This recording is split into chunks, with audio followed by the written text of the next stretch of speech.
So this is how you can set a daily data usage limit on the iPhone.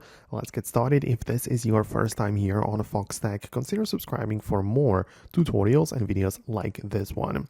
Okay, so essentially when you go to your settings app and go to the cellular mode, like you can go there and browse your data and I don't know, like see what's really going on, but it doesn't really give you the ability to like limit that, right? It's not like you can set up a notification when you reach a certain point of your data usage.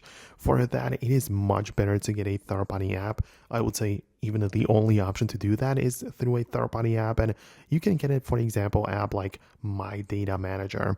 I'm not saying it's the only app that can get it done, but when you download this app, you can browse the usage of your mobile data, Wi-Fi, as well as roaming. So that's showing you a clear visual breakdown of how much data you are using. But what you can do in here is also go to the like more options and choose the alarms, which are obviously the thing to notify you about your consumption of the data. And you're gonna go to the mobile section because for Wi-Fi usually people are fine, but the point is that you can set up the alarm for the usage of your data. So you can pick that, for example, once you reach this amount of gigabytes, then you're going to be notified that, yeah, you are running out of your data plan. So that's the purpose of this app, especially to keep track of how much data you are using.